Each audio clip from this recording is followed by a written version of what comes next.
Welcome back to the Illegal Opinions Podcast, the last place for real talk. Listen with an open mind to leave mad. The choice is yours. Thank y'all for coming once again. I am your host, comedian Sam Ridley, the man you love to hate. Sam, you get on my last. Yeah. Here once again with my man, 100 grand, Marcus Palmer. How you doing, man? How you feeling? What up, man? What up? I'm good, man. Feeling energized today. Cool. Now, for the people watching on the YouTube channel, please let them know your shirt doesn't just say the Negro. There's another word under there. And I just don't want, like our white listeners to. There you go, league. There you go. A league of our own. League. Yeah. It's like a league of our own, but for black people. Well, yeah. Somebody gonna be like, man, I watched this show on YouTube called The Negro. I don't know what's going on. So I just didn't want that to be a thing. You know what I'm saying? But, why would it be a thing if I was the Negro? Well, it won't be until we make it, and then they dig up old episodes. You know what I'm saying? He called himself the Negro. The Negro, right? So the king of the internet, dude. Kind of fucking superhero, the Negro. He must have got that shirt from Doja Cat. But hey, this is a very special episode, man. We got a guest in the building. One of the founding members of Merging Vets and Players, veteran, friend, father, good man, Dicarie Williamson, man, superstar on the level. I appreciate you, bro. I'm hardly a founding member at all, bro. I just been there for the last couple years. I'm just a very seasoned member of a very early organization, Merging Vets and Players. Yeah, man, but they didn't know that. So let me lie where I feel like lying.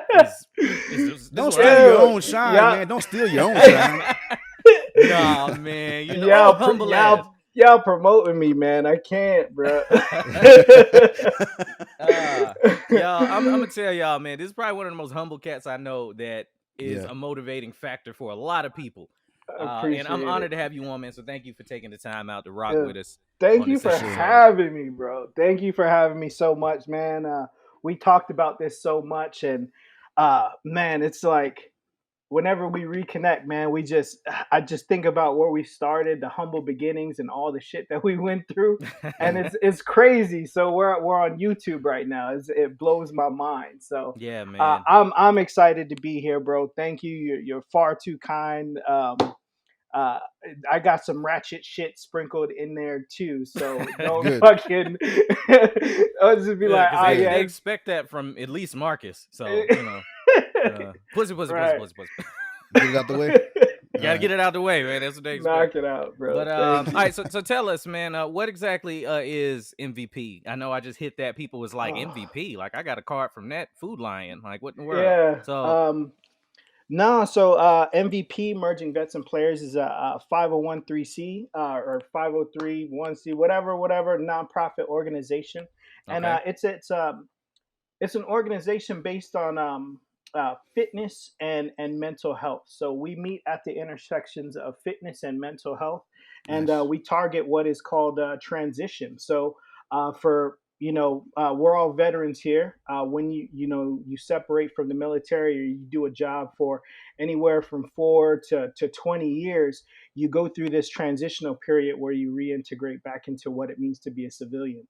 So our founders, Jay Glazer and Nate Boyer, Jay Glazer coming from the sports background, cage fighting background. Nate Boyer, former special forces guy and long snapper for the Seattle Seahawks, both kind of went through this transitional period and was like, wow, there are a lot of similarities when you leave a professional sport. So it's really cool, man. Just think, just thinking about when I separated from the Air Force, trying to find a place to stay, trying to navigate the Veterans Affairs. That's a nightmare. It really is, man. So it can be anyway, like depending on it can be. I remember when I got out, like I was dealing with that whole thing, just trying to figure out what to do. The military gives you this sense of you're not gonna survive after you get out. Like if you've been in for a while, they kind of give you this like, well, what are you gonna do? You better go to this class and learn how to do this. There's a life after the military, but you got to get out of that mindset. 100%. It's hard to do. Absolutely. Yeah, and I think I really feel like it's getting better now because there are a lot of organizations that are big in the outreach, right? So I remember when I was getting out, it was just like just a few of them sprinkled around, but like hardly anything that really targeted the niche that is, fitness and just like peer to peer connection, peer to peer Right. growth and development, right? So like um, MVP is a little bit different because like we target just like fitness, but the mental health piece, right? So when you leave your organization, you leave your team, whether it be on the gridiron or a platoon or flight or whatever the case, you don't have that team concept. You don't have that Mm. that thing to really bounce ideas off of. Because I mean, we talk shit amongst like people in our flight, people in our platoon or whatever, but really and truly, like that was us kind of growing together, like going through some suck together. And Right. again, MVP is just kind of like that. We work out together. We work out for about 30 minutes. We go through some suck. We sweat it out a little bit and just kind of get the blood flowing, and then we like sit in a huddle and then we just kind of air out our grievances, get shit off our chest. We celebrate our wins, we celebrate our losses and shit, and sometimes it gets really heavy. So it's like, He for lying real heavy right now, I want to say, because I've been there, and yeah, you working out for 30 minutes, but you're gonna feel like you was there for a week. So yeah, isn't that you kind of sweat a little bit? Bullshit. I was yeah. tired than a bitch driving home. I stopped and got 2 Red Bulls. Yo, you were driving, your damn leg was shaking and shit. Like, oh Yeah, that post workout. yeah. Nah, Like, so this you was leg. there. You was there when it was like one of those heated like workouts. Like they must have put some sauce on that one, because it's like Man, I the remember first that time I night. went, yeah, they was like, we're gonna work you, and check it out. Like we've said in previous pods that I'm not a big sports guy, Yeah, so I watch football. I'm a Steelers fan, but outside of that, I don't know every other football player, team, whatever. So I drive down to LA. It's about, I think it's like an hour 45 from my house to get down there. yeah, Dicarie had invited me out. I sign up. We're standing in this parking lot in LA on a place that, like, there's certain spots in LA they film at a lot. That's yeah, one of them. So I'm standing there and I'm feeling that, like, wow, this is kind of wild. And it's a bunch of people in military kind of attire or workouts, t-shirts, whatever. And I'm looking around and I see a lot of familiar faces, but I don't know nobody's name. So I look over and I'm like, yo, I think I saw that dude in The Best Man. And it was fucking with Gerard Bunch. yeah.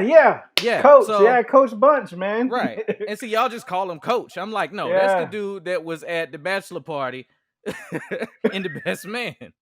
really. I You I know, didn't even know that. you didn't know he was in The Best Man? No, I just know him from his football career. I just See, know him from being a giant. and I'm around all football people at this time, you know what I'm saying? So I'm like, wow. And I went and asked him, I was like, man, wasn't you in The Best Man? And he was like, I sure was, you know what I'm saying? We took a picture and whatnot. Yes, Marcus. Shake your head at me. I fanned out. I didn't say Then nothing. you don't have to, nigga. I know you. Know what you Your think. silent judgment is loud. It really is. I was just listening to your story, man. All right. So then and this is something I just found out. The last time I was at MVP was like a year ago, I want to say. Yeah. Jay Glazer's in there all the time. Every time I went, he was there. That's dope. Okay. We're watching Ballers now. I'm real late, but the quarantine got us into it. You know what I'm saying? And every episode that he would pop up in, I was like, I know this cat, from somewhere. And then when I start talking to D again, I was like, yo, man, that's the dude that was there every time. And I'm watching him on TV every day. I had no idea. I didn't know No he had that idea. kind of affiliation, like that kind of connection with the military and veterans, and was doing that kind of work. So I Never thought would've that was known. pretty fly. Huge, bro. And then Sean Merriman in there walking around. And as soon as I saw him, I remembered him for all the wrong reasons. So, Oh wow. Yeah. do you know who I'm talking about? You're a Yeah. football dude. So yeah. Yeah, I know. And I was like, that's the dude that beat Taylor. Just from the news, you know what I'm saying? A legend. A Allegedly. legend in the game. I was like, but come on, Yeah. man. But it's different, man. There's a whole different vibe. None of that sort of stuff mattered. Once they got to the shits and we started working out, like I said, it was a 30-minute workout that I haven't worked out that hard. It's like doing like 4 PT ever. tests at one time. Oh no, Yeah. I used to have a Trey Songz body, baby. I let this dad bod come in. That's different now. Yeah, that okay? trigger. You ain't gonna disrespect little Trigger, all right? I'm gonna That's let not you know happening, what? Marcus. I'm gonna let you. I'm little gonna let you live with sincere. that. I'm gonna let you live with that. I'm not gonna say nothing about because nigga, I know you. So You won't whip me through the glory days, man. that's right. When I was out there, can't help but away. I was out there. Mm-mm. I was cold with it. But Sincere. all right, so like the workout aspect of it was real important. But you were talking about after the workout, like you said there's a circle that happens. I want you to talk more to that. Like what happened there? Yeah, What goes on so there? the circle, the huddle is what we call it, man, and it's just a legitimate no judgment zone. You just air out whatever you have. Okay, well, actually, let me put a couple things into context real quick, right? So we specifically guys have a real issue with compartmentalizing a lot of our shit, Mm. right? So we just pack shit away, right? We And have to. At least that's what we're right, told. and coming from our beginnings, that's just what we've mirrored our behaviors based on what we've seen, the people ahead of us, right? So we compartmentalize our shit. So um, one of the earliest MVP sessions I ever been to, I was just like, oh shit, like these people are really like airing out their shit, and Mm. like we we come from a place where we don't put our business on the street like that, right? But Yep.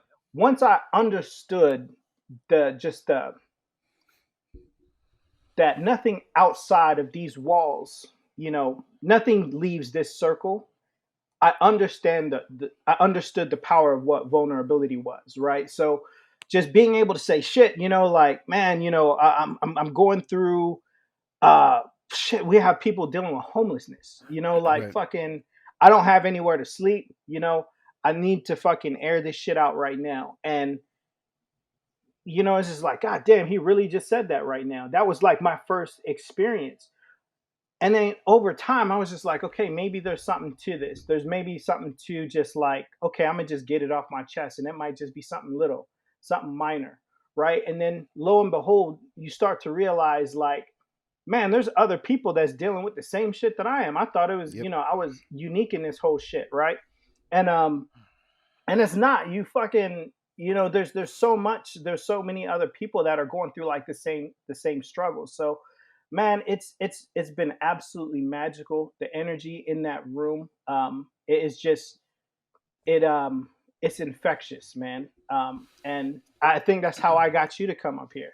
you Yeah, know that was a real interesting time for me. I had already kind of found my footing outside of the military, but I had never really been. I got out pretty quick. I know. Well, let me right. let me back up. I know everybody's been hearing me talk about how I'm retiring soon. I got off of active duty at 15 years, so Mhm. finding your footing once you get out of active into anything else is nuts mentally. It Right. really is. So when he invited me out to MVP and told me what it was all about, I didn't understand how vulnerable that space was. If that makes sense. So like when I got there and we had the workout and then everybody sitting around stank and we get ready to have this conversation, everybody drinking the muscle milk musty, but it was cool. Nobody cared about that. Yeah. And then everybody started to share. And when I say veterans in all senses of it, there's disabled veterans in there. There's people that couldn't do certain parts of the workout. There's a lot of everybody in the room. And it wasn't just one branch. It wasn't Air Force shitting on Marines, shitting on Army. Everybody came from the same thing. Um, I mean, we kind of and shit on each other a lot, though. oh no, Like, they do. But yeah, what I mean is we're like like, not in a negative light. Like it would be on some like playful, and then they get right back to the serious, and then yeah, jump back Mm. out of the funny. I want to say somebody in there was missing like a limb one time, yeah. or like had. Am I Yeah, remembering that right? yeah. Yeah. We have a board member, Miss Kirstie Ennis, Kirstie Ennis Foundation. She climbs mountains, and she's an amputee. So Wow. like, yeah, like That's it's nuts, happened. man. We have an amputee. This brother, he's a boxer out of Texas, man, and he was trying to actually, still box as an amputee. And like there's just some relentless ass people in that circle, bro. And it's just like, again, the power is ridiculous, and it's crazy because we can be talking about like how how traumatic or how triggering it is to go through such an event, right? Losing a leg and or stepping on an IED, Yeah. and and losing a limb, or somebody from your platoon losing a limb or whatever, and like 2 seconds later we're roasting that person for why the fuck should nub look like that though? Like why like why is it like what the fuck is fix yourself? You know what I'm You're saying? like, And it's why is just it like ashy? Why is it yeah, ashy? You don't put nothing on it. right. Like you Yeah, can reach that. So Like you could, absolutely. Like there's no fucking reason, bro. It's like did he really box though? The cat with he yeah. said with Yeah, one hand? he's no, he's yeah, well, he's missing a leg. I Oh, think okay. above the Okay. oh, I see, was knee. about for a to say second there, Sam thought he could take that nigga. Yeah. hey, You still don't want no parts of this man, if bro. I get boxed up by a dude with one arm, dog, I can't go home. Like Yeah, man. you Nah, like man, he beat you for real. Yeah, you gotta but move. he's You some got to move out of state, right? yeah, but and it's just that is just the nature of it, and it's just like, what, if I'm not giving you these bars right now, if you're not catching this roasting, it's not love. You know what I'm saying? Right. So it's and same shit, just like it's like being in the military all over again. You're gonna catch Mm, these bars, but it's just coming from a place of love, like where a lot of it is, and I've had some really harsh criticisms. I've dealt some really harsh criticisms, and we really have to check each other. And it's just one of those things. I know coming up for us, coming up for me, um, you ride with your squad regardless. You know right. what I'm saying? You ride with your crew, you ride with your brothers. You are your brother's keeper, so on and so forth. And he could be wrong, but that's not, out in the public is not where you air out your grievances. You pull them to the side later and you tell them Mm, about itself, right? And that's what our huddle is, so everybody who's going through some shit, or is trying some shit and just getting their ass kicked by life, you have a place where you could be like, all right, well, just let it out. And right now, specifically focusing on the mental health pieces, like, yo, we're very adamant about cycling through all of your fucking emotions. If you're yeah. upset, you need to be upset. If you're angry, if you're vexed, you need to be vexed. But as soon as you leave here, you need to let that shit go so you can move on with yourself, Because you can do And that here with us. Like we all get it. You Yeah. can't take that shit to your job. absolutely, bro. We Absolutely. understand it. We could deal with it. We could take it. You could say that here. We'd rather you say it here than for you to go to work and people already think you're the abrasive military guy when you get there. Absolutely. And then it doesn't take a lot for people to say, okay, hey, you know what, Robbie? We might have Yeah. to, write you up because you scared so and so because you said fuck. So Yeah. But more importantly than that, like damn that work shit. You know what I'm saying? Like the work shit, sometimes people be asking for it. But mm, one of the biggest things that hey, Hey, hey, it bees like that sometimes. hey, A you know good what I'm cuss out saying? might keep the work center from burning down. Who knows, Hey right? man, you know what I'm saying? It's 2020, man. We gotta be progressive. Yeah. But It's interesting though. This forum and the way that you just put that, a lot of people don't get. So when you hear them say like on certain jobs in like the Department of Defense or federal position that we get kind of preferential points towards getting hired. oh And right, man, people that's go, well, why do bullshit they though. get hired first? Just because they're in the military, right? And people don't get that a part of that is when you work in a military environment, as much as the commercials make it seem like it's hella super duper professional, it's a different lingo. And right, it's something that a lot of people just don't speak. So right. you might not be able to go get a regular civilian job and code switch that fast. I was talking to my homegirl, and she was like, man, you are so blessed to just be able to cuss at your coworkers. And I was like, no, I'm telling you, it's not like that everywhere, but I'm a maintainer, and it's a completely different thing than being in an office position. Right. You know, Culturally, things are very, very different. You know what I'm saying? And like, Mm, so with that though, it's like y'all motherfuckers. There has to be a responsibility that goes along with, hey, we like military experience, but a byproduct is you're gonna get some motherfuckers. You know what I'm saying? Like, yeah, yeah. I deal with that a lot. Just working in finance. I went from working in mostly blue collar jobs to working in a white collar job. yeah, And every time I guess they expect me to be the one to spaz out about something or to say something about something when we're sitting around the table, back back before the plague, when we sat around the table and talked to each other. And most times I'm just sitting there kind of like not listening anyway and just waiting for the meeting to be over. I guess and they want somebody to react a certain way, and they're looking down at me, and I'm like, oh no, I'm cool. Whatever y'all want to do. Like I got nothing. But anytime something about the military comes up, I get the look. It's That's like, what okay, eyes well, come in, right? what does Marcus think about that? What do you think about Memorial Day? What do you think about us not getting Veterans Day off? Look, man, I got nothing for you, dog. Like, yeah. All y'all gonna do is barbecue anyway, so why you care? Right. Yeah, it's definitely a different thing, man. That's another thing that that's kind of a common tone in our in the huddle is we're fucking different. Like that's Yeah. to quote Jay Glazer is we're fucking different and we're good with our fucked upness. Like and Right. yeah, we are fucking different, and just I would love to say that we can integrate and make things happen. We do. We take action and then we figure the shit out from there, right? Whereas, if you like you said, if you're in a white collar environment, you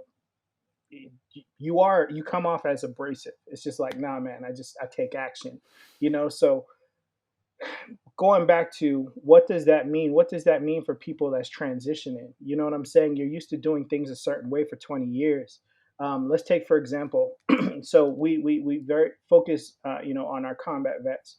And let's just say this guy has put in 20 years with the infantry. This dude for the last 20 years, has just been scrapping, And now it's just like, hey, you need to turn that shit off and be proper. You know what I'm saying? And it's just like, yo, for the last 20 years, I just been whooping somebody's ass. You know can't what do I'm that saying? overnight, right?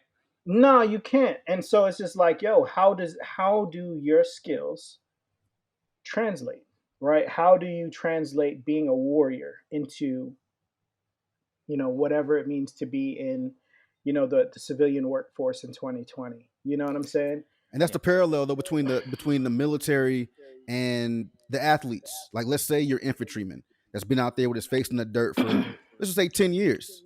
Yeah. Compared to your lineman that's been banging every day for 10 years. And now they both have a sense of a high stress level. They both have a form of PTSD. And now you want them to go back into the civilian world. These two people that have been, beasts at what they do, and now they try to transition into the civilian world. And the military the military itself does a really poor job in transitioning you from military life to civilian life. They give you a class. They don't really, they don't, and just because I've been through it, they do not transition you correctly.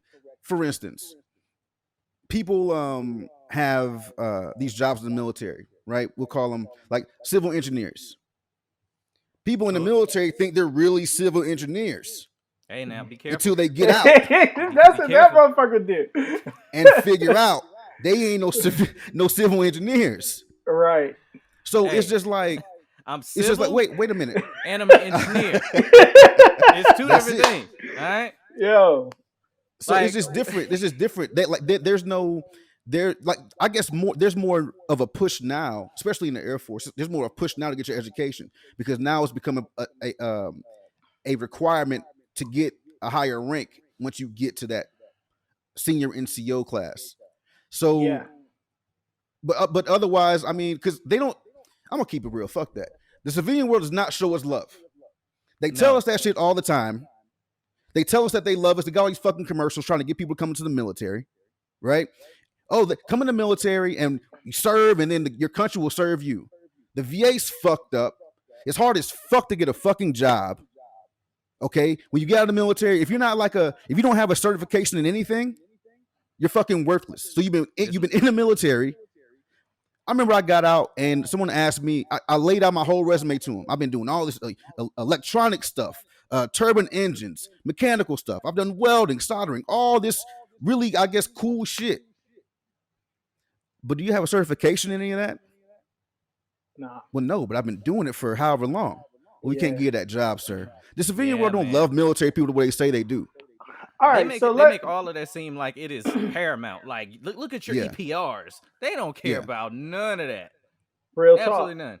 So okay, so I think I have an illegal opinion on all of that because I would venture to say that at least we have a sense of awareness now with veterans. You know what I'm saying? Right. So just to play the devil's advocate here, you just talked about paralleling, athletes. So I was just listening. I was watching an IG live with an Olympian, and she was just talking about. So this is right this fucking second time now, right? This time now, somebody has been training for at least 4 years to compete Hmm. in the Olympics, Yeah. right?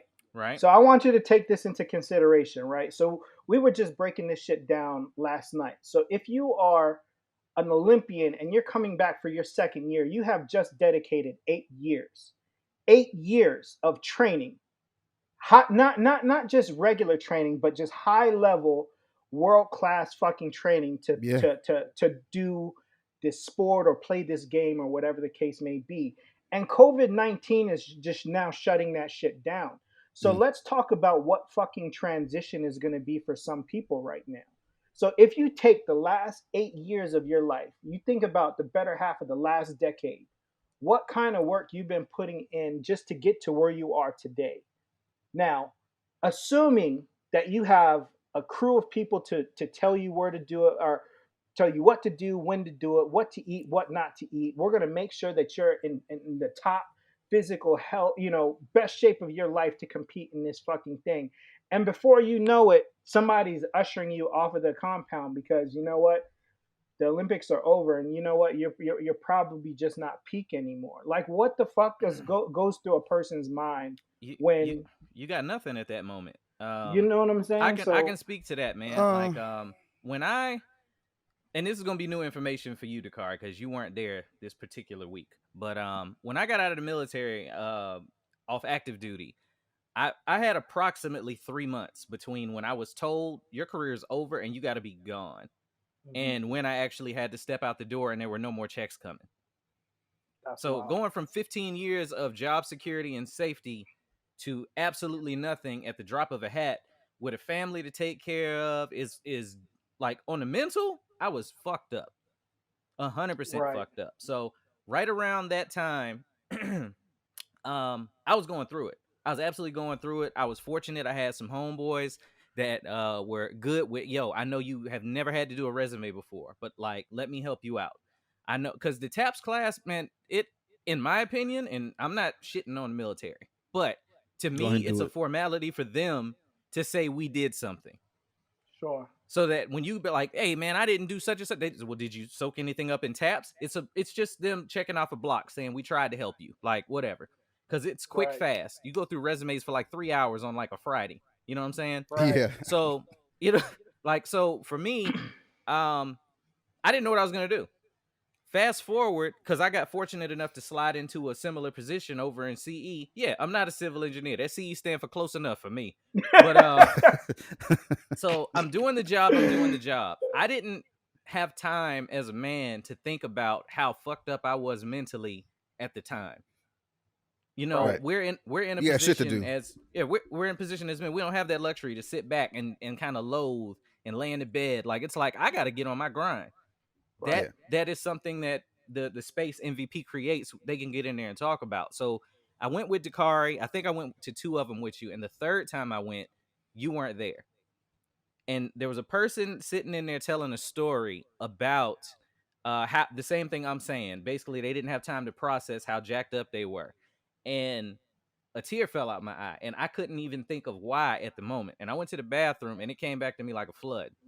Hmm. When I was getting ready to get out, I didn't realize how many times I had thought to myself, maybe they'd be better off if I just went ahead and ended it, and at least they get that money. And that Right. was something that I had never felt before. I love me. I remember Right, having the thought. I've had thoughts. I think a lot of people do. Man, I would never think about doing no shit like that. Wait till you get right. pushed to that point. Um, Yeah. and what I told them there that day, you were gone. And I was like, bump it. I'm talking right now. And it was just kind of coming out. At the time I was feeling that way was around when I met you. And you were doing so much. You was talking about going flipping over an army. You was in school. Yeah, You was talking about, man, keep pushing, man. I see this comedy thing going for you. yeah, And that was stuff that you didn't realize I needed that much, man. So thank you because it was something that you man. probably don't even realize you did for me at the time.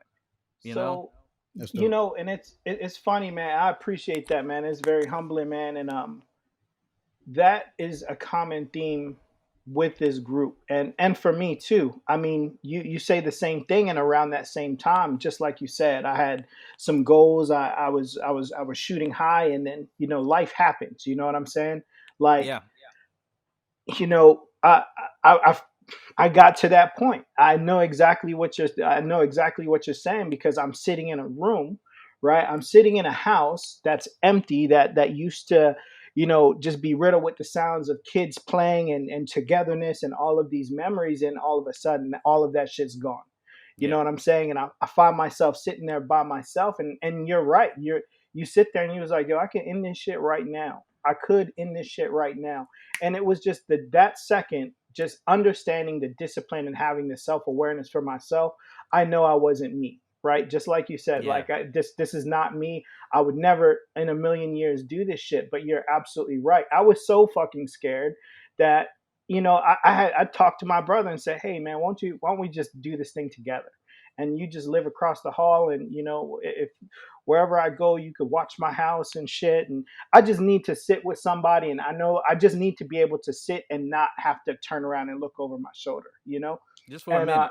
yeah, Yeah. you know what I'm saying? So it was that, right? So that was once I understood what it truly means to be able to get that shit out. Like, you have to purge that system, otherwise you make yourself sick, right? So, going to MVP and just going and sitting in the circle, and just really identifying with other people and their stories, and being able to put that shit out. It's just like, yes, I don't have to carry it anymore. It's just like taking that fucking rucksack off.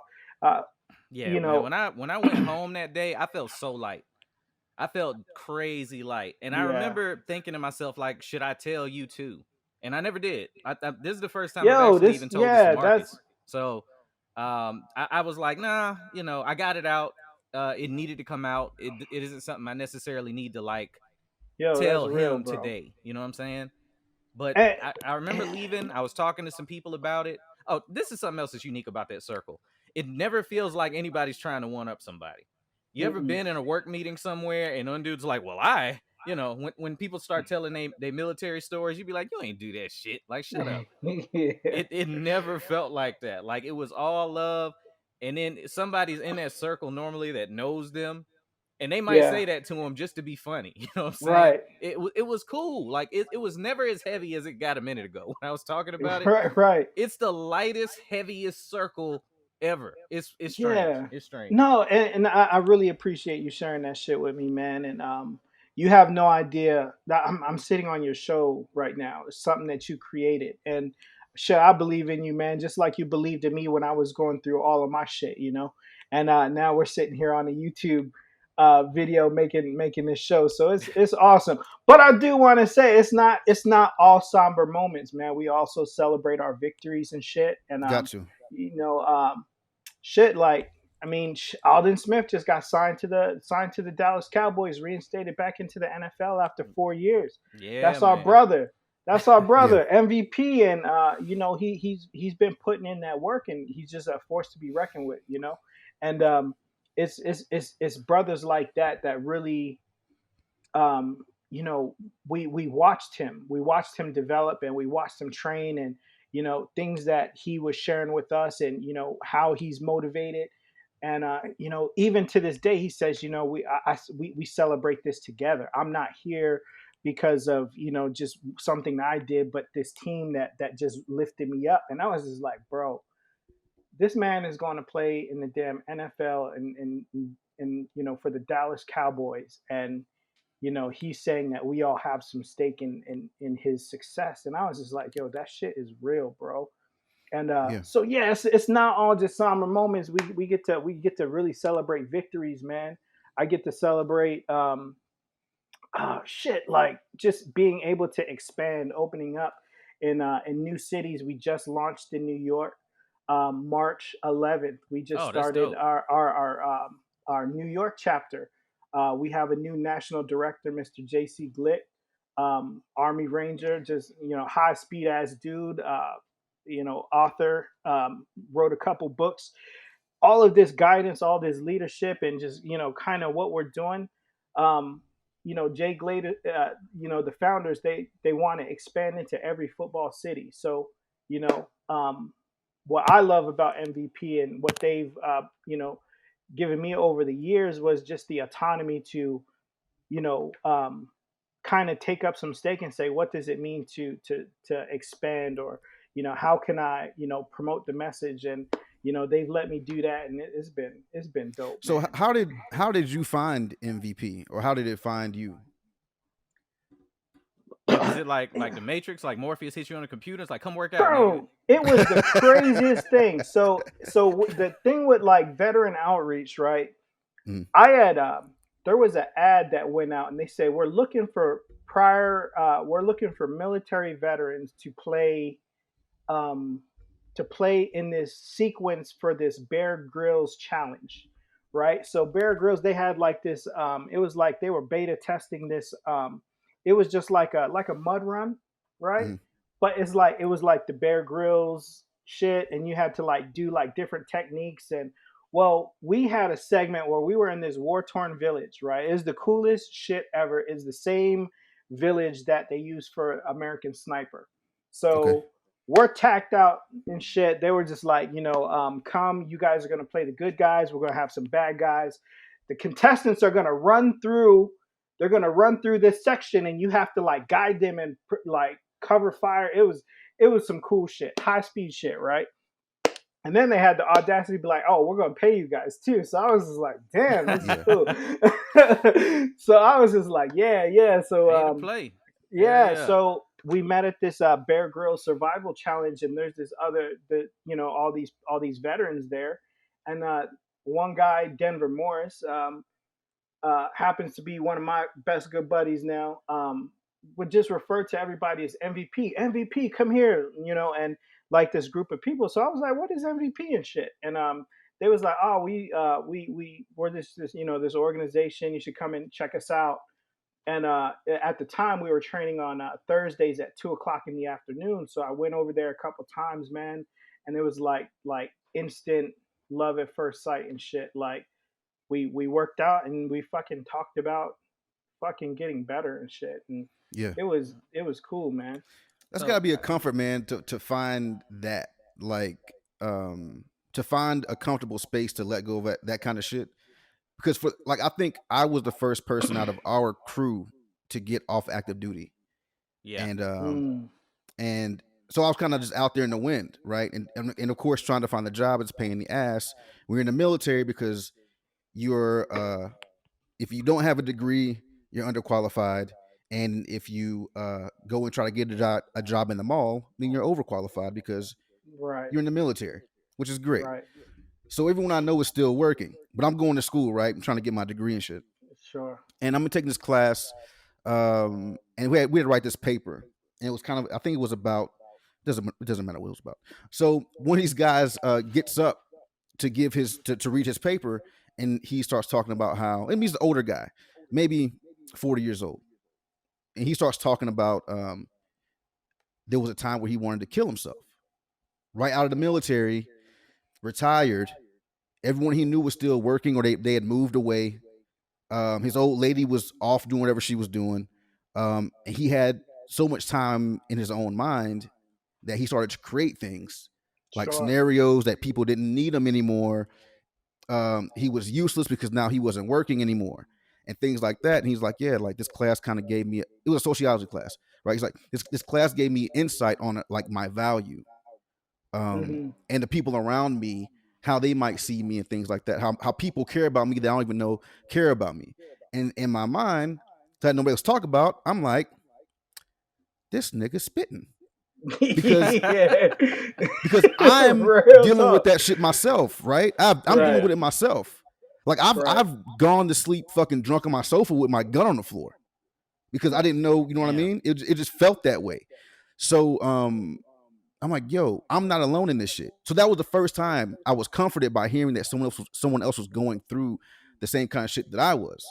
So me and the guy Yep. talked out. We went out, had a cigarette at the little gazebo, whatever. And we're, just kind of kicking it back and forth. And he's letting me know, like, hey man, you just got out. You a young dude. Just kind of, You got to relax. Like things will work themselves out, but just don't stop. Like whatever Yeah. you do, don't stop. I'm like, That's all the right, man, key. cool. And that That's was the it. whole key, man. So it's just different, man. It's kind of cool, like to hear other vets talk this way. Like we all went through the same thing. We all did different shit, went a different path, Right. and all Right. ended up kind of in the same space in your mind, at least temporarily. Which is, Right. Yeah, like you so. ever watch? I know everybody here has seen Shawshank Redemption. Yeah. Yeah. And I know exactly. when Brooks got out of jail and he had no idea what to do with himself. Yeah, bro. I remember seeing that as a kid, and I was just like, man, that's sad, man. He could have just chilled out at the grocery store. No, he Right. can't chill out at the grocery store. That's Yeah. not his place. Like, Mhm. and then, nobody can tell a story like Morgan Freeman. And he's explaining to everybody he's institutionalized.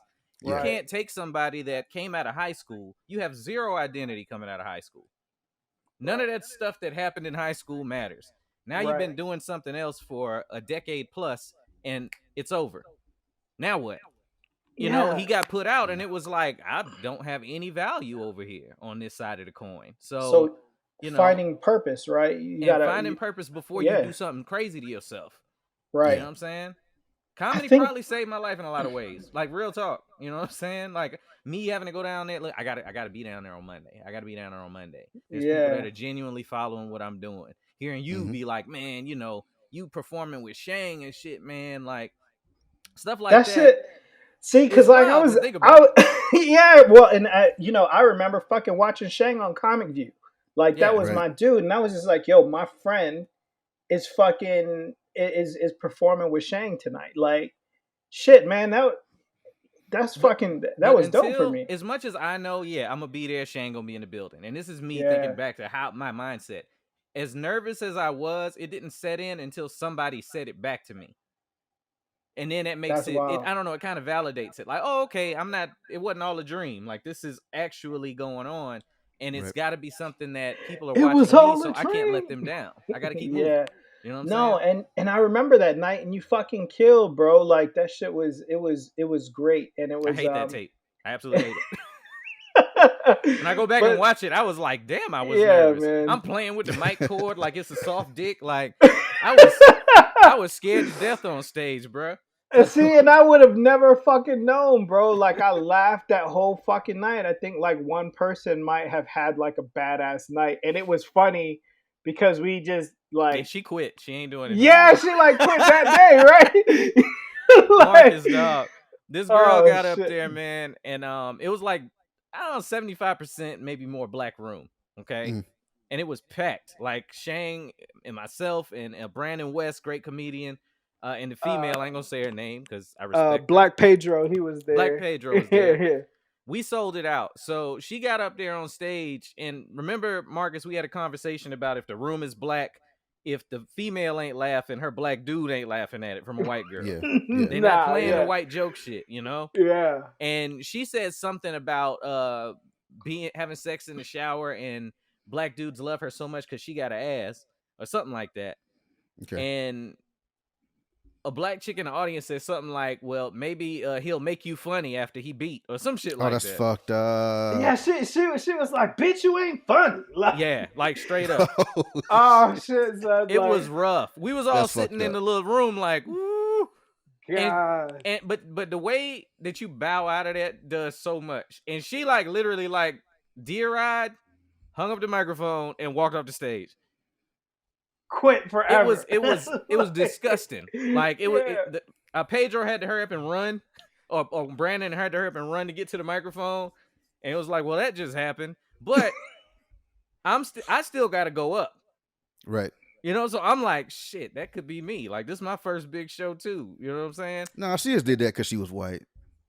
She drank like a half a bottle of tequila at the bar after that. I know that shit. So like that was a bullying. rough time, boy. Man. So before we gonna get off this serious shit for a minute. Yeah. But last question about MVP. yeah, That man. is very much a camaraderie type of event every time you go. Yeah. How has the landscape changed with this pandemic in place? How are y'all still being able to reach out and make sure these people are good?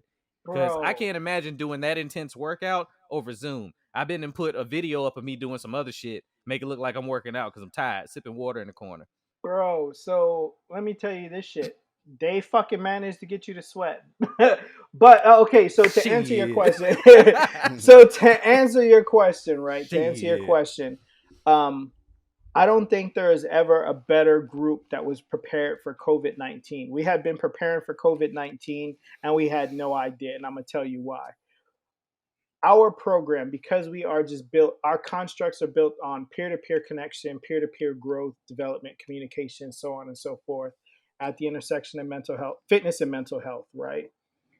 We had to pivot and translate our sessions to the virtual landscape, which is what we're doing right now, which is hosting this Zoom, right? So we still have a trainer that gets up and trains us for, he stretches us out, warms us up, stretches us out, and we do a couple rounds just to get the blood flowing. It's just a light workout that you could do right here in your house, and then we put some headphones on and we still have our sessions. And Right. you know what? I didn't think that it would. I didn't think it was going to be the same. But let me tell you something, man. I have not been. Although we are physically disconnected, I have never been more socially connected to a group of people in my life. So, just to kind of give you some perspective, we're able to have people. There's things that happen on the Zoom conference, the Zoom sessions that wouldn't otherwise happen had COVID-19 never happened. A couple weeks ago, I got to witness a POW reunite with her the people that rescued her, and Wow.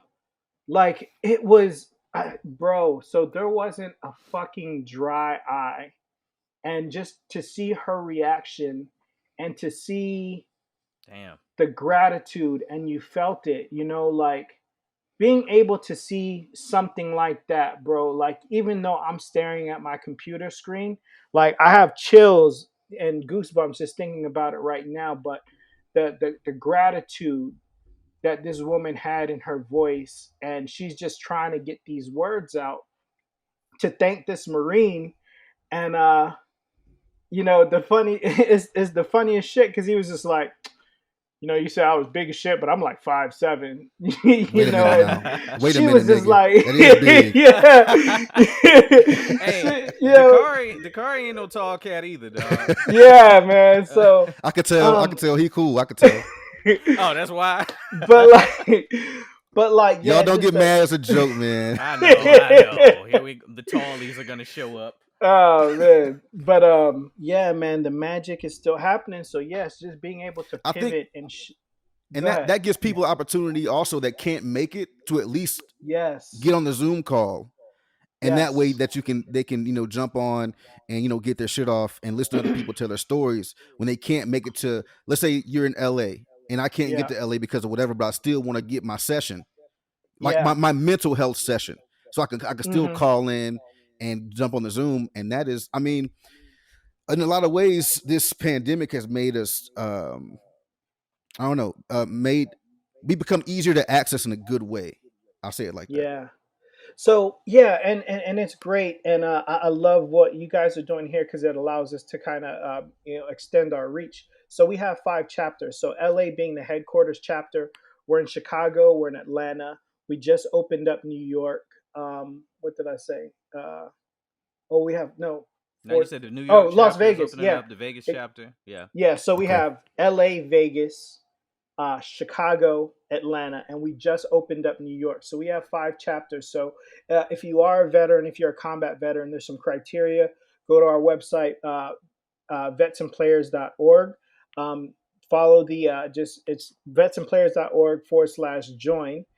Make sure that you qualify for the organization, and we want to team you up with a chapter that's close to you, so you could jump in that call. So something that we're doing, we're running calls on Wednesday is LA, LA and New York. Thursday, Chicago. Vegas is on Thursday. We also have a frontline workers session that we're doing for all first responders and frontline workers right now. So they're going through it right now too. And last month we had a doctor who recently committed suicide because the pressures of the frontline workers. So Yeah. Mm. there's a lot of mental health stuff happening there. And again, MVP was able to mobilize and open up sessions to create that space for some of the frontline workers during this time. So it's been really Dope. cool, man, and I really appreciate you guys letting me talk about MVP. It's something near and dear to my heart. It's definitely the thing that really altered me. There was a lot of growth in this last 10 years. I Mm. think you'd agree, Sam. Hell yeah.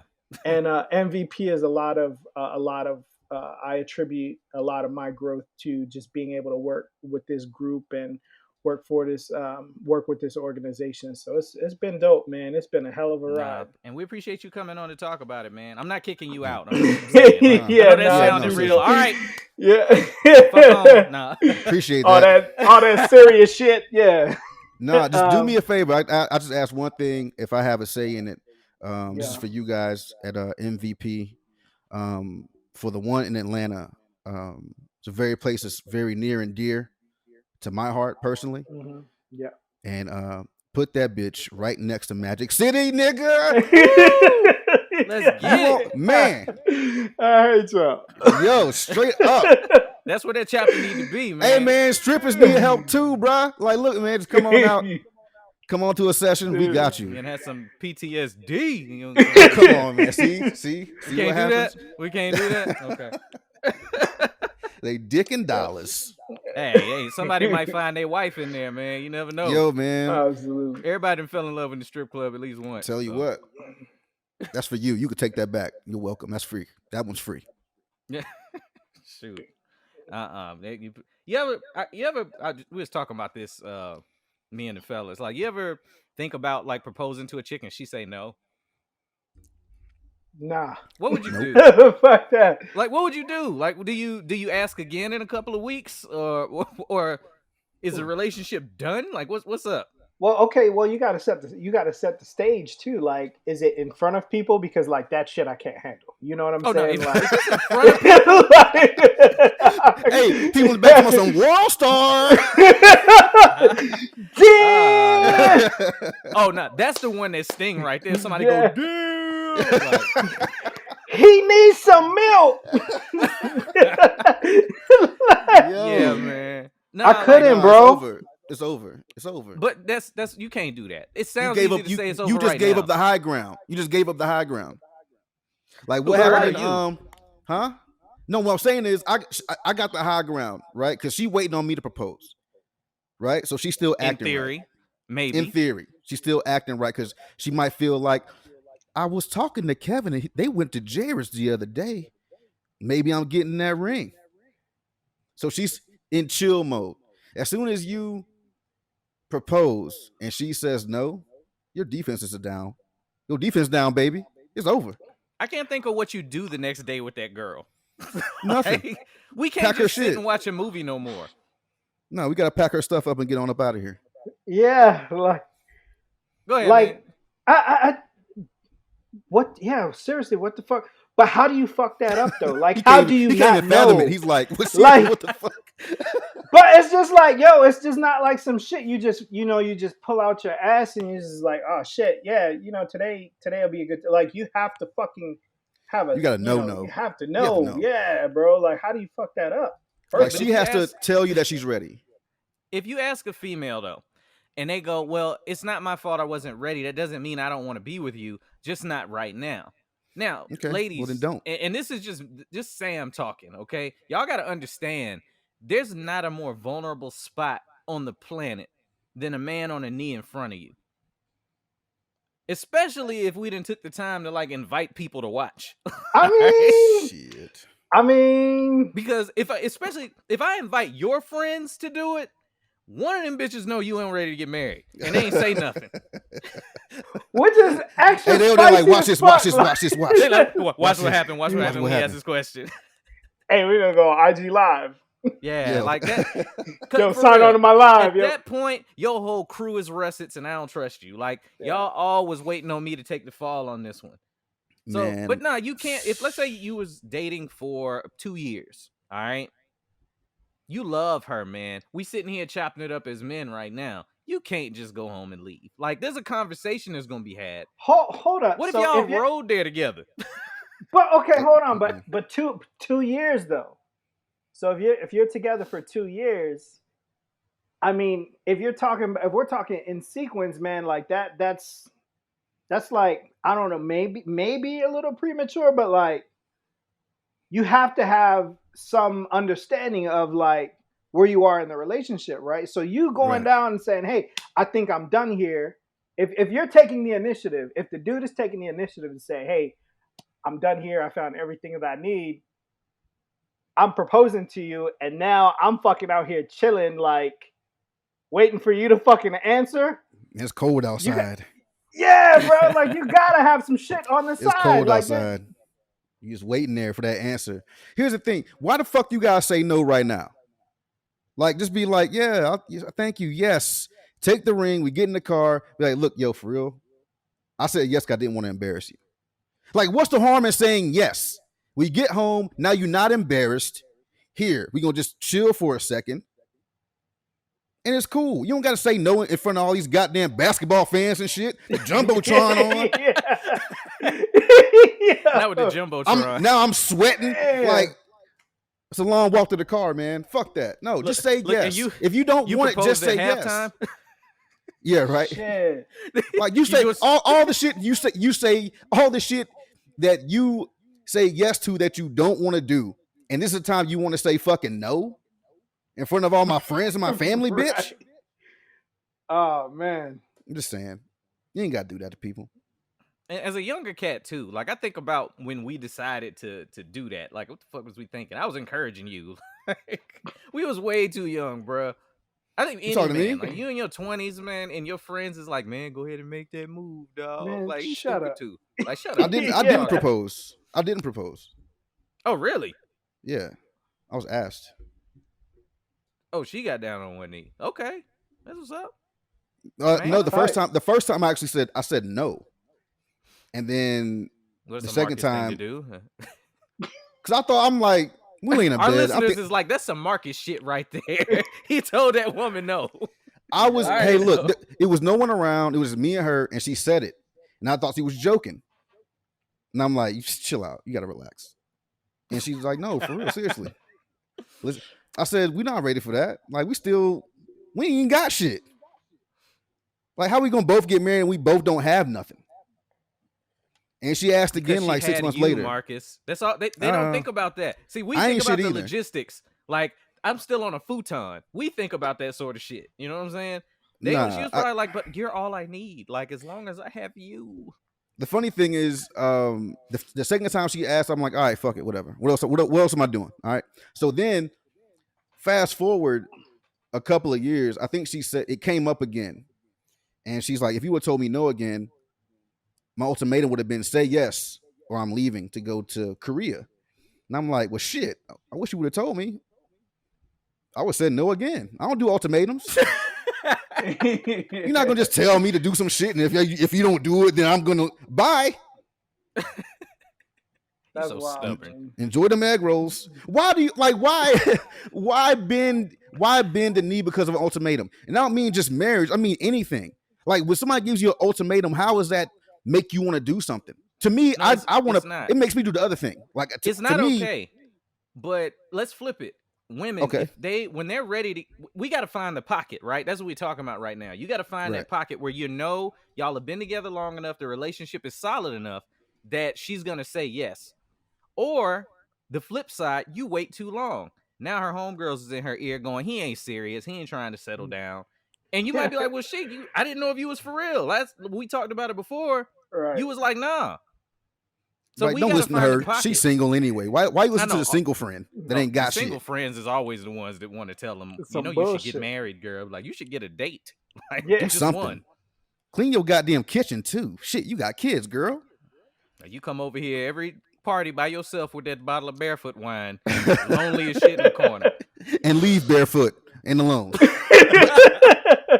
But I don't like I mean just in a relationship. Like, why is an ultimatum the thing that people feel will move you when they give it to you? Because it like works. If you don't do this, it's like do this or else. It works for somebody. I don't understand that part. That's why they keep doing it. They wouldn't keep doing it if it didn't work for somebody. That's true. I just don't get it. Like, or you could just be on the lease. You know what I'm saying? Like, Yeah, or that. That's true. Oh, you mean like if y'all live together already? Yeah. yeah. So Yeah, if the lease is up like in another month, that's when you start like fights for no reason. yeah. we ain't signing this bitch together again. Let me start arguing with her every day over nothing. Over absolutely nothing. How can I? You just fuck gonna come this in up? here and hang your keys on the key rack again? This is shit I'm talking about with you. Like, it don't even have to be important. It don't even have to be important. But if you just don't want her no more, then all of a sudden you know. But I mean, I don't know about y'all. I did that. We moved in together before we got married, and because I don't understand the cats is like, oh, we'll never live together until after we jump the broom. You don't know somebody Right. Until you have to fucking live with her, man. like in the pre-roll, we was talking about how your girl go in the bathroom and take a shit. Them type of habits you gotta know. That's you gotta know crazy. she's a loud pisser. She be in the fucking bathroom sound like Michael Jackson. You shit like that? Yeah, but like you chilling and she's like, I gotta go to the bathroom real quick. You in the bed waiting and then you hear like, I'm like, what is happening in there? Like, don't pussy. It sound like fried chicken, man. It's you ever got some water in the grease? Somebody frying fish, man. Like, oh man, you a real loud pisser. I didn't know that. Like, you gotta learn this type of shit when you get with somebody, man. Women do piss loud as fuck. I think that's funny as hell. Yo, man, really, like, God, why the fuck is it so loud? Like, where the fuck is that back person coming from? Yo, you need a regulator for that shit. Like, why you pee so hard? Fuck you mad at? This just sound like that. This just sound like that sink sprayer. That shit you pull up out see to wash them dishes. Like, yo, why you pull a little thing up to spray the dishes? That little yeah, man. Damn. The first time you hear it, it's just trippy because if you ain't never had a female live with you, you ain't never had to hear it. You know what I'm saying? Like, I hope you cleaned up in there before you came out. Yeah, and they always blame us for pissing all over the toilet. Hell no, that's them. Yeah. I think it's probably them, like on the low. Like you might want to put the seat up when you pee. Oh my god! Man, I know, right? Like, damn, you gotta calm down in there. You gonna put a hole in that bitch. Hey, don't break that goddamn toilet now. Oh man. Jeez. Bro. Hey man, speaking of us gentlemen, have you ever seen that movie, The Gentleman? The Gentleman. The Gentleman. I don't think I have. Don't watch that shit, man. I spent 2.5 hours wasting my fucking time yesterday watching that shit. I'm tired of Guy Ritchie, dog. He gotta go do something else. You hate no Guy Ritchie. He's the most. That's the most random hate of the day, right there. It's fine. I don't care. I'll wear it. He's the most wannabe Tarantino ass motherfucker. Bruh, I'm watching this. Want to be Tarantino no more, right? Because you know how Tarantino has all the dialogue in his movies. There's a lot of talking. Mostly the word nigga. Yeah. He does find a way to put nigger in every movie, but it don't matter what the tone is. Somebody got to say. They said nigger in Once Upon a Time in Hollywood. And nothing but white people in that movie. So I'm watching this shit, and I'm no shit an hour and a half into this movie, and I'm like, oh, this dude he's still just telling a story to get us caught up to the point where the movie's actually happening. Right. Hugh Grant, that's who it is, telling this fucking story about what's happening in this movie. And I'm like, yo, this is the worst. Don't waste your time. I thought Hugh Grant was Hove dead. did I ain't that. seen him in nothing in a long time, like a real long time. Yeah, I got a question for our guest. After the prostitutes, he probably wish he was dead. Oh, I know, right? I bet he was giving hysterectomies. Hugh Grant got some big teeth, boy. Who's eating out the prostitutes? Them them Hollywood cats get bored, man, and he British too. Yeah, you know. Gnawing on that mug. All right, so Dicarie, you a father, right? Yes, man. Absolutely, right. Man. I'm proud of that shit, bro. Boys, girls? Girls, man. I'm a girl dad. All right. Young girls. This is something that I only see very specific to a certain community, so I'm wondering if it applies to you. When she was really, really young, like a baby, were you one of them fathers that let your little girl run around topless because she's a little girl, like a baby? I've seen people do that, and I'm like, it's still a girl though. Put a shirt on. Like you know what I'm saying? I don't like that. You know what? I don't ever think that, not outside the house, not And I outside of see that shit immediate. at pools all the time. Like, why the fuck No, Yeah, you like got I'll man. your see him out at like public pools. That's my thing. And I know like the person that wants to spin it to make it sound bad will go, well, why are you thinking about that little girl that way? That's not the point. My point is why teaching her them titties that, out is the point.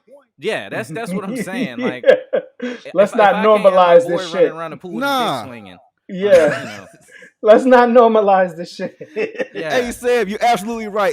If a boy is running around the pool with his dick out, everybody in the pool got a problem. It's right. different, And right? I'm like, but he's only Put his 2. dick away. What Why are you looking at him that way? That's a child. No, it's still he Mm-mm. still need to have his dick tucked in. You know what I'm saying? Right. I, I yeah, mean, I think I have like the same thoughts with like toddlers in bikinis too. It's just like, oh, it's just a kid yeah. running around with no. But you have the fucking presence of mind to fucking cover up her nipples with this little fucking skimpy ass bikini. So what the fuck is it? Which What are you direction are we doing? going? Right. Yeah. Like So they it's need just a one like piece at that point. Like it's yeah, not straight cool. up, man. And like, yeah, no, that's definitely my take on that shit. Cause yeah, outside of the house now, probably I don't think I've ever. And just going off of that sentiment, just yeah, put them in a one piece and let them have at it and shit. And yeah, Yeah. man, Give them a fuck chance all to that. be kids. You know, 100%, absolutely. Put Yeah, them babies' because boobs away. We done. once she start developing, and she go to the pool and forget she ain't got no top, and she's Take her like, titties out "What? again.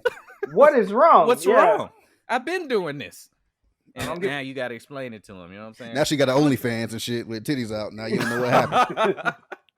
That's what happened when she was 2 years old. You never told her to tuck her titties Yo. away. Now she got an OnlyFans page, and now she getting paid to have her titties out. Thanks, mom.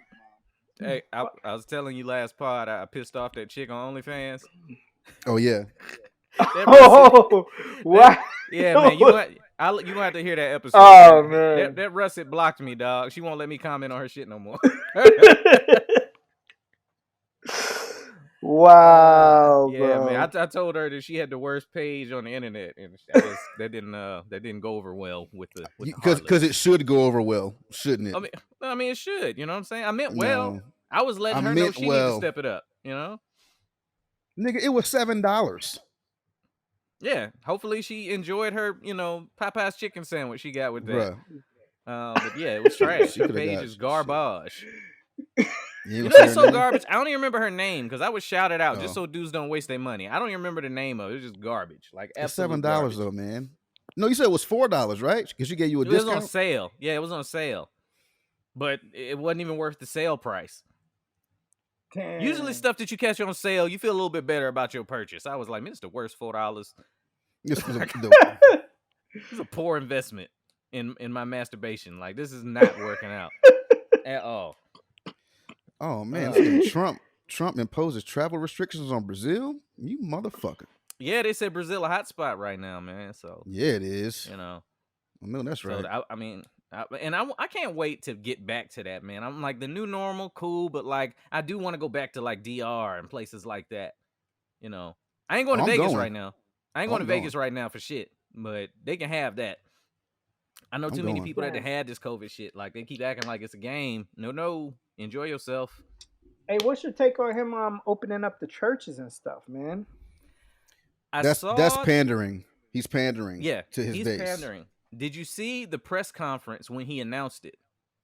No, I didn't see it. Yes. Okay, I've seen the clips, yeah. it was the way he worded it was when I was like, all right, I see what you're doing here, because he worded it. He was like, I have stepped in to stop this assault on our free religion, like naming it an assault on religion. Clown. Is That's crazy, and all I could think right was who are the people that are listening to this and believing it's an assault on just religion? Like, are you serious? Are you serious? Like if they say that it's better to have a relationship with God, if you into the church thing, you can do that from anywhere. Right. And you got to understand it for a minute. Maybe y'all just don't need to go in there and swing that little popsicle stick fan around for a little bit. Maybe. So do you think it's important though? Do you think I think, and this is just me, just my 2 cents, right? Do you think it's very important and interesting to just at the local level see what really happens? Like, What would As open far the as- churches? I think there's a lot to learn, and it's just like, okay, because just going to your point, Sam, is, yeah, you can work on your relationship with God wherever, right? Right. Right. So it's just like, okay, I know you've said that at church, but I do know that there's a little bit of a conflict of interest. So like, do we sit in the confines of our house right now and build our relationship, or do we need to do it in front of you? You know what I'm saying? So like, I think at the local level, I think there's just a lot of learning that could happen right now. I mean, what do you think? I mean, let's call it what it is. The collection plates is light. It's a lot easier to Sure. say no sitting at home and they go, hey, send your ties through Cash App and just be Straight like, up. oh, I didn't even see it. But they feel that pressure when they in the building. So these pastors want their money. Let's not get it Yep. twisted and act like that's not what it is. You know, Yeah. the learning is going to come when, I mean, shit, it's already happened. It was a church up in Northern California that decided to disobey the order. And the next day, like 90 of them had COVID-19. Yeah. So it's Really? not like this shit isn't known. The problem is we as a country have done a really good job of dividing ourselves news-wise. Mhm. 10 years ago, it wasn't, oh man, well, I bet you're just a Fox News guy. I bet you're just a CNN guy because their logos happen to be red and one happens to be blue, you know, and then they're flipped. So it's, you know, it's Yeah. weird. Right. But people, you know, want to believe that everything is a hoax until they do their own research. But what they're really doing is looking up the things that feed what they want to believe. So they're not looking, nobody's looking Yeah. for the truth in any of these situations anymore. When we Confirmation have a bias. president that can convince you that his head of like the medical side of shit is false, like That's it's wild. wild times. So I don't think anybody's gonna learn anything, but who's dumb enough to go and play in COVID-19 this No, weekend? go ahead. Y'all go ahead and go to church. Go Do and you? get that blessing. Go ahead and get that blessing. Do you, man? I wish I could like pay a bunch of sisters to go in front of churches and be like, "Do you, boo boo?" Yeah, go Like ahead. with a mask on, of course. Yeah. And Because then that let Jesus take the wheel. Go ahead over there. I Jesus mean, I gonna just grab I you to a never respirator. straight up. So, you'll Like keep that up. I don't and that's my issue with church people, Bible thumpers, not church people, Bible thumpers, because they believe everything that's said in the Bible, in church, and sermon, but then when it's time for you to put that shit into action, it's like, oh no, we don't want to. Oh, Like it's super selective. yeah, like it's like, okay, we're supposed to be loving each other, right? Trying to do the best for each other. How are you doing that by gathering together in a small building, singing and coughing on each other and shit, leaving that place, then going to fucking Golden Corral, right? Coughing That's all the over kick that Yo, shit. real talk. Yeah, that's Then real. going to the park, That's your kids real. are playing and shit. Now your fucking COVID ass kids are Yeah. playing with my healthy kids, and it's all just. I mean, that's what happens. It happens just like that. Church, you take it home, you take it to school, all because, like Sam said, this jackass in the office is like, yeah, you know, he's pandering to you, you dumbass. If I'm talking to you, yeah, you're a dumbass. He's pandering to you, saying, oh, he's just trying to get your vote. See, look how Christian I am. I was talking to someone yesterday, and you know how they used to give Obama all kind of shit about going to church, what church he went to, and shit like that. Yeah.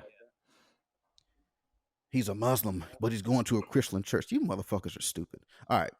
So when was the last time Trump is so Christian? I love who loves God more than me?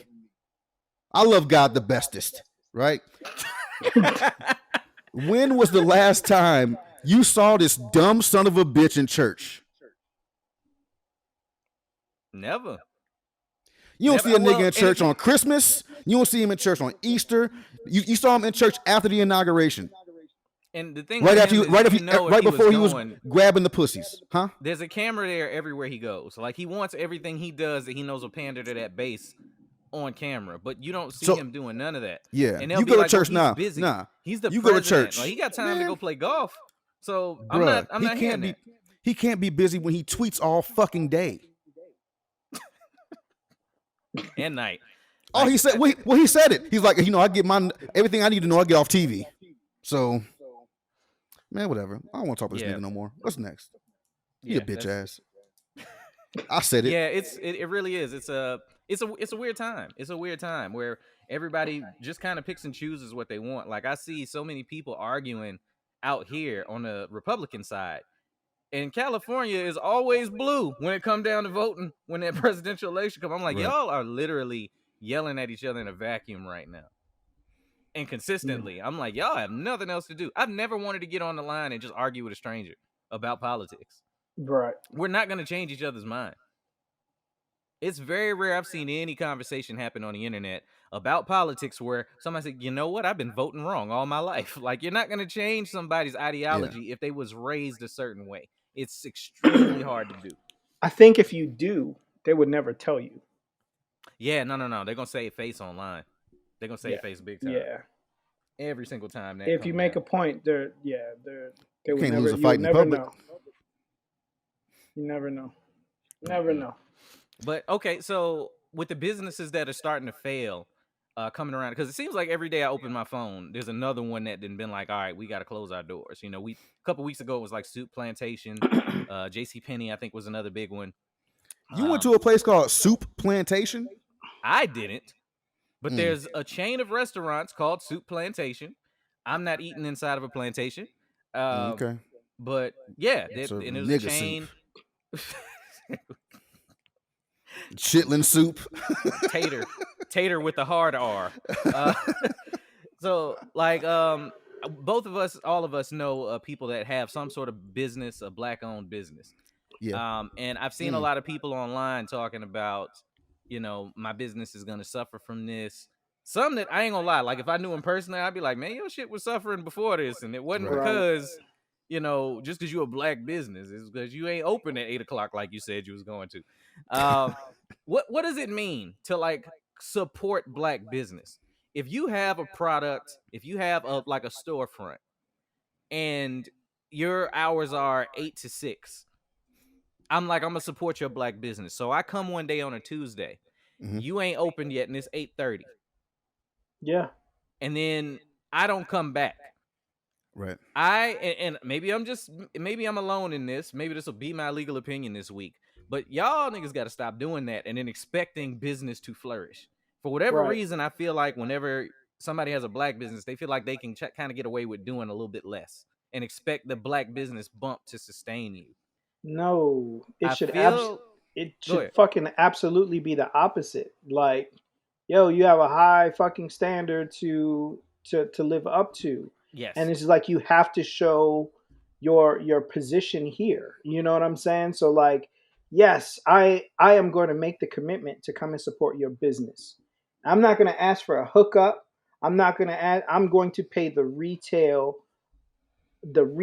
numbers that you say your services are worth, right? That is what it means to support. Now, in doing that, you have a fucking responsibility to own up your end of the bargain, right? And just hilarious, you know, people came at Jess a couple years ago because she said this shit, you know, outright. It's like, yo, I want some fucking crabs. When I go up the street and I get crabs, I get everything that I want. But fuck, I come over here, I want to support you, and you got every fucking excuse. Well, we don't have the seasoning. Well, we don't have this. You cannot half-ass this shit and go into business and expect me to continue to promote you. Because if your shit is trash, just like anybody's shit, if that shit's trash, I'm not going to tell anybody to go there. You know what I'm saying? Like, it's just like, there's some responsibilities that we need to make sure that we understand. And see something that'll end up sustaining a lot of them, like you just said, that whole I go to this place because they got bomb fried chicken, and then you go and that seasoning is out that day. It's fucked up when that seasoning is fire. So you know you gotta wait. You'll probably be back. You'll be back a few times. But after a while, you end up going somewhere else just for the lack of consistency. Right. Right? Yo, so this shit just happened to us like 2 weeks ago, man. Fucking we was ordering from a fucking a local spot, and they was taking like 2 hours to get our shit. And our we did like a DoorDash, right? And our DoorDasher was like, yeah, like if you're calling, they're specifically not answering the phone and shit. So I was like, how are you gonna get mad that I'm mad that you didn't make our food yet when you just took our money for the shit? Like, yeah, how the fuck does that even happen? Now you got an attitude because I just asked this girl to ask you, how long you think it's gonna take, and you Mhm. want to fucking give her an attitude. So this Yeah. is like, yo, that's it's bad, bro. It's bad for business. They expect more rope than you would give another company, not company, restaurant or business, right? They expect more rope for mistakes. Or, hey brother, man. Like, okay, like I was living in DC, and there was this little crab place that opened up. Of course, a crab spot in DC that opened up around the corner from my job. Black owned, Shocker. right? Black owned. So we go around the corner. Um, the first few times it was good, right? Service was fast, shit was good or whatever. Then maybe a couple of months later, I started going back to work at a certain location. I went back to the business. The prices had gone up. They were always out of shit. Um, and then when you got the food, it was lesser than it had been, a couple Right, months ago. right. So I stopped going. Like I gave them a couple of chances. Like I'm not just gonna take my money away, but I gave them a couple of chances. Always, hey, we're out of this, we're out of that. Um, oh, you ordered already? Hey, so and so, did you grab that order? Oh, you didn't? What you want, baby? Okay, never mind. All right. So I started going to this Italian spot. I'll shout this one out. It's called Mama's Kitchen, and it's in Southeast DC. Oh, so if you go over there, just be really careful and go when the sun is up. So Mama's Kitchen, go over there, Italian spot. She's been in DC forever. Um, Great food, great Italian food. Subs, little pizzas and shit, fucking awesome. Always consistent. Always consistent. So I ran into the owner of the crab place. I don't know if he's the owner, maybe the manager or whatever, the crab place. As I was walking back with my sandwich from Mama's Kitchen. Hey brother, hey brother, hey brother, I ain't see you in the crab spot, man. Where you been at? Oh, you over here at Mama's now? I was like, yeah. Was that where you're going? He's like, nah, man. He's like, nah, man. I'm going to, I'm going to some Yeah. other spot. I'm going Caught to some that other dude, spot, man. right? And he's like, why'd you start coming to the, to the joint? And I said, well, consistency.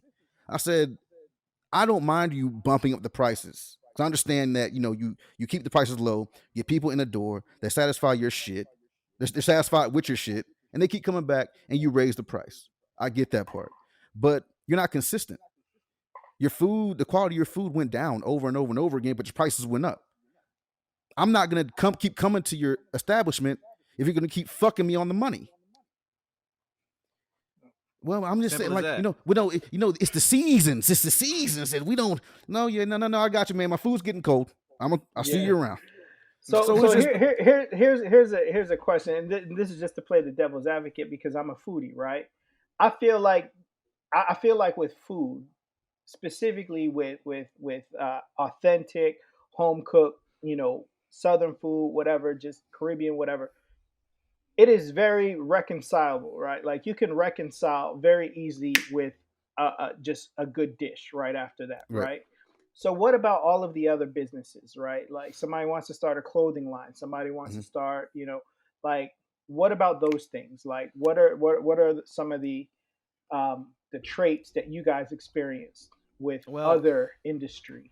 well, what for me, and I'm gonna speak from the side of the small business owner at the time when I started doing merchandise. Um, it was very important to me to make sure before I even had it like physically on hand that I knew I had the sizes and that the shirts wasn't gonna fall apart as soon as they put them in a washing Mhm. machine. The quality aspect, because Sure. and this is a point I was gonna make to what Marcus was saying. For whatever reason, black people have a what's been ingrained in us. You have to work twice as hard as the white man to sustain what you're doing Right. Right. and keep it credible. But as soon as they start a business, they want a half-ass shit. I don't understand it. That's what we're talking about right now, right? Right. It's Right. like, oh, we got to work twice as hard, and it's like, well, I got a business now. Yeah, I ain't got no salt, but fuck it. No, you should Right. have that. Yeah. So I started my shirts. I started selling my comedy special on Blu-ray. Started selling my shot glasses, my merchandise at shows. Why are we the ones that the other black man will ask for the hookup from? Yeah. Nobody's gonna go into, JC Penney when it was there and ask for a Pennies. hookup. You're not gonna go into Lowe's and be like, hey man, I need these rocks for the Lolo. Right. But they'll come ask me. And it's like, okay, so you want to see us build, you want to help, but because we share the same skin tone, now you want to take money out of my pocket. You know what I'm saying? I Come on, brother. remember, Come on, brother. You gotta hook me up, yeah, brother. Come come on. on, bro. You know, you got me right. You know what I'm saying? I'm around the way. You know, I've been supporting you. Like, man, just because you click like on like 10 pictures. So and just so we're clear, I'm take up some stake in that, and that wasn't a lesson that I didn't learn until I started my own business. You know what Mhm. I'm saying? Like I never really grasped the concept, right, of what it means to build something and create something for yourself. You know what I'm saying? So like, yeah, it's slow to boot, but like I definitely think we should have the conversation a lot more.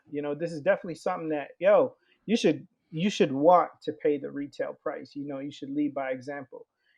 Show me in your actions that you want to support. And like, fuck, man, that shit's hard. It's Yeah. really Yeah. hard to convey that message, man. It's not something that people want to admit that they're bad at.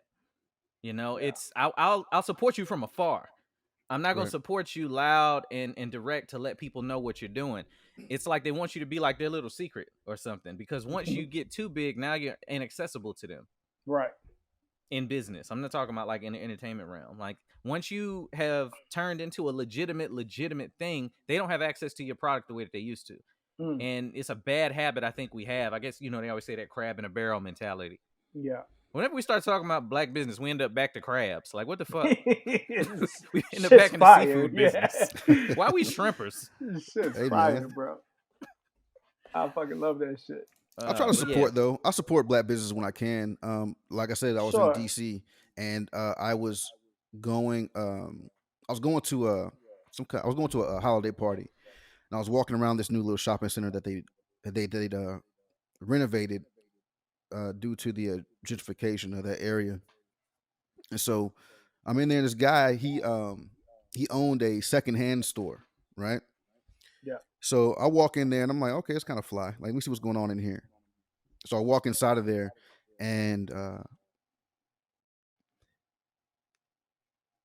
it's some hustler shit that he was doing, and I know that, but I was cool with it.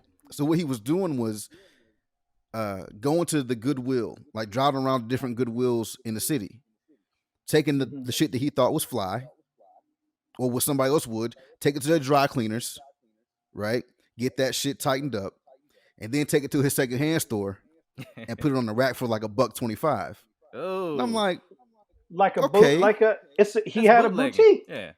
he had a boutique. Nah, yeah, it's a boutique, man. It's a bootlegger's boat. It's the bootlegger's boutique. So Hey, I went in there, but I got it's a couple. clever. It's clever, but I knew what he was doing because my father had a friend of his that did that shit like 10 years ago. It's Like clever, this but white once you dude. know the game, you be like, come on, bro. Yeah, come on, bro. You Like, come on, man. Look at catch this some shit. hands, bro. I saw you pick this up from Goodwill. Like, I was Yeah, right. behind you. I saw you grab that shit off the street, nigga. I know what that is. But you didn't do it, So, though. but I threw him a couple of hundred a couple of times just to get a jacket or whatever. Because you got to be fly up there, and winter is long, so it's like, okay, Look, I have a time and place to wear these jackets, so I and support the cat. if it's not the clothes. It is paying for that commitment. It's paying for that fucking cleverness to say, wow, Yeah, you really went out of your way to do something and make it your own.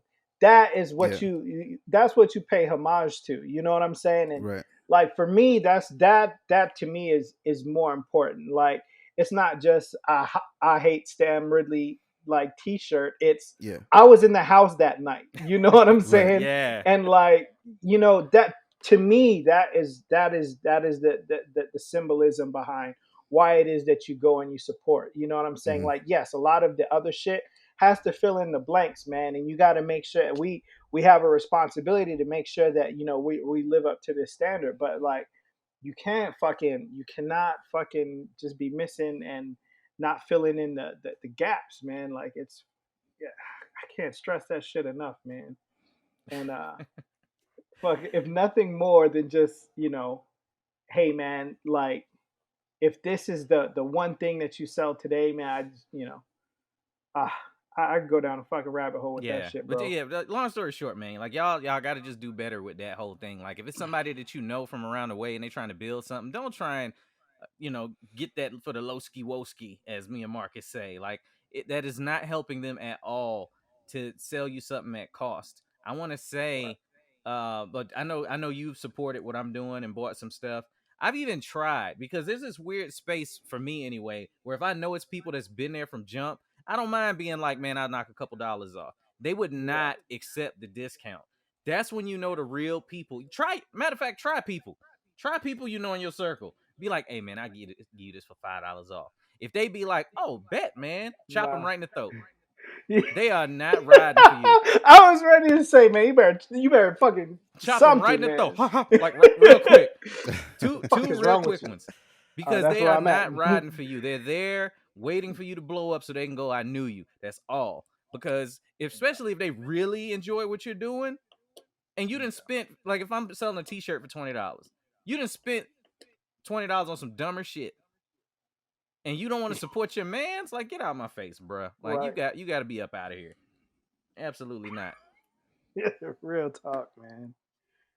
And it's only Yeah. from us though. I've never had somebody of a different color of any race come up and ask for a discount. Yeah. Right. I haven't. Like you can They be. give you a goddamn tip and shit. Oh, it's a shirt? How much? $20? Okay, here you go. Here's 25. Keep the change. Like, oh, Man, all right. I done had white people leave shows and be like, I'm not gonna wear the shirt, okay?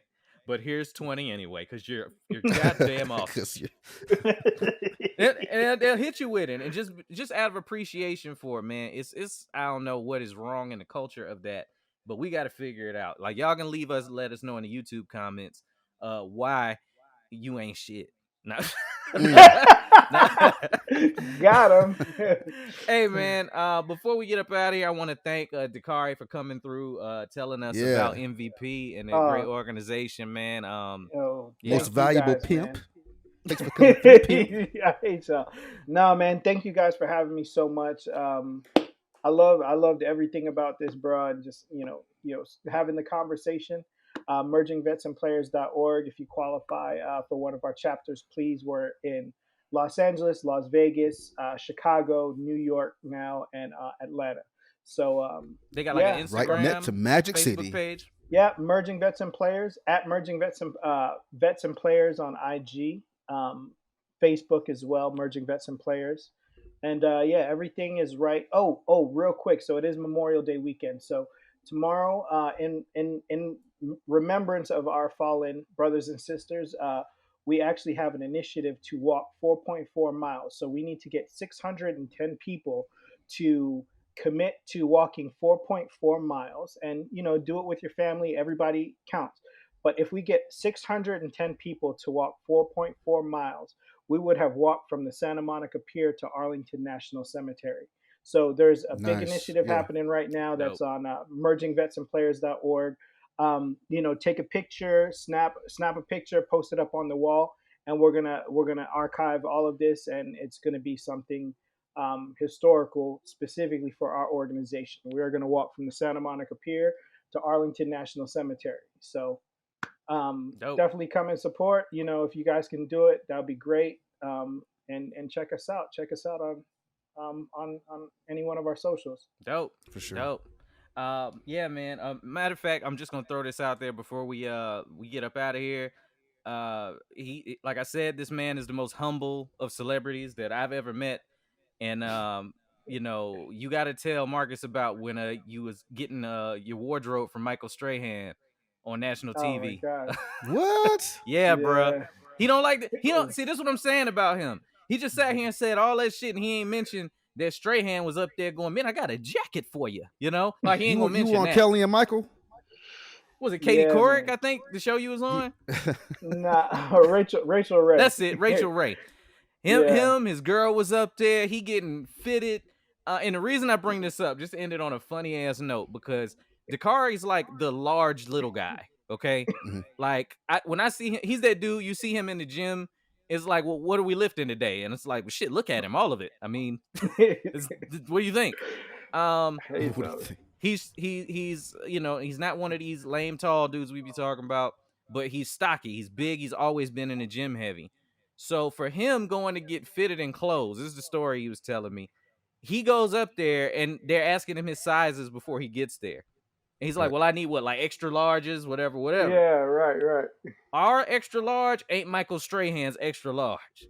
Mhm. That's Michael Strahan is a big boy, man. I had Yeah. no idea how big Michael Strahan was. So it's like when I said extra large, that is like Michael Strahan extra large. And I was just Mhm. like, dude, like I'm swimming in all of this shit Yeah. right now. With your And- dad, you got your dad's jacket on and shit. yeah, yeah, pretty much, man. And yeah, it was cool. It was a truly humbling experience, man. Just shout out to the Rachel Ray Show, Michael Strahan. Most importantly, Smack Entertainment.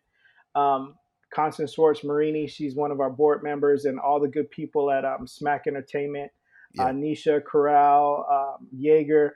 You guys are amazing people. They treated us like royalty when we showed up to New York, and yeah, it really was just a truly humbling thing, and it was something very unexpected for me. But they're serious about their veterans and what they do for their members. So truly humble experience. Yeah, I don't like to bring it up, but yeah. You see how like slick he was just like, yeah, they flew us out to New York. You know what I'm saying? No, Yeah, no cap, man. no cap. They just did that. Nah, man.